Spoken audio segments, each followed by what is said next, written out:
चर्चा की कि गुरु तेग बहादुर जी ने हिंदू धर्म को बचाने के लिए उसके लिए शहादत दी है।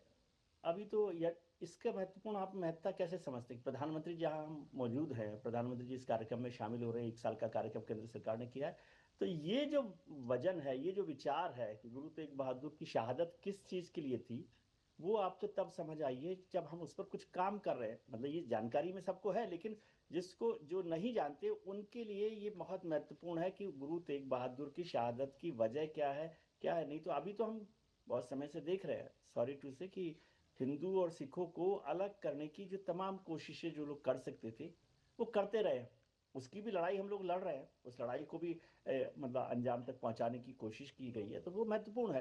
लेकिन इसलिए ये महत्वपूर्ण होता है कि जब ममता जी इस बात का जिक्र करें कार्यक्रम में, और क्यों जिक्र कर रही है, क्योंकि प्रधानमंत्री वहां पहुंचे हैं, तो इस कार्यक्रम का वजन बढ़ गया है, उससे ताकत हुई है, और जो हमारी नई जनरेशन है वो समझ पाए कि गुरु तेग बहादुर और सिख धर्म क्या चीज है, और सिखों का और हिंदुओं का क्या रिश्ता है। नहीं तो बहुत वक्त हमने गुजार दिया है, माफ कीजिए। मैं पंजाब में भी उस दौरान भी आना जाना मेरा रहा, जब हम लोगों ने आतंकवाद का वो दौर देखा है। और अभी ने सामने भी जिक्र किया कि कनाडा में जिस तरह से हुआ, खालिस्तान को लेकर जो चर्चा होती है, वो हिंदुओं और सिखों को बांटने का मसला है, वो कोई जमीन का झगड़ा नहीं है।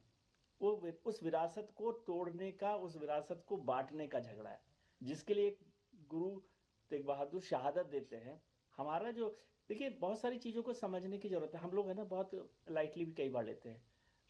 याद होगा टंडन साहब को, तो बहुत याद है कि एक जमाना हमने गुजारा है कि राम को, श्री राम को मिथक के तौर पे, माइथोलॉजी करेक्टर से मिथक पर वो श्री राम सेतु जो है, राम सेतु, उसका जिक्र हुआ ही है कि हम लोग कोर्ट तक भी गए, हमारी सरकारें भी वहां पर कोर्ट में गई, और कहा गया कि वो माइथोलॉजिकल करेक्टर है। और आज वहां पर नरेंद्र मोदी प्रधानमंत्री के तौर पर धर्म ध्वजा फहराकर कह रहे हैं कि राम मंदिर के निर्माण का काम पूरा हुआ और सांस्कृतिक विरासत के लिए इस पर जोर दिया गया। तो ये एक बहुत बड़ा बदलाव है आज हमको। हो सकता है, मुझे नहीं पता कि आपको ये बात उस महत्व के साथ समझ में आ रही है या लग रही है कि नहीं लग रही है। ये केवल कार्यक्रम नहीं है ना, राम मंदिर में ये जो धर्म ध्वजा का कार्यक्रम है, ये सिर्फ एक कार्यक्रम नहीं है कि ठीक है प्राइम मिनिस्टर चले गए और क्यों हो गए, एक झंडा वहां फहरा दिया गया।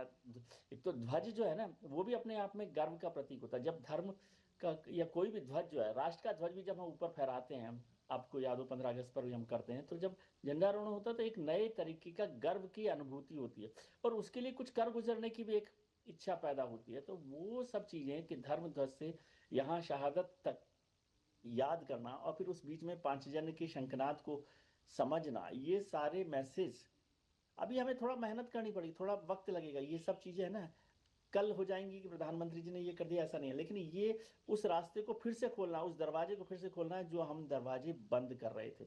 घरों में भी होता है, जब चीजों को हम दोबारा से साफ नहीं करते, झाड़ पोंछ नहीं करते,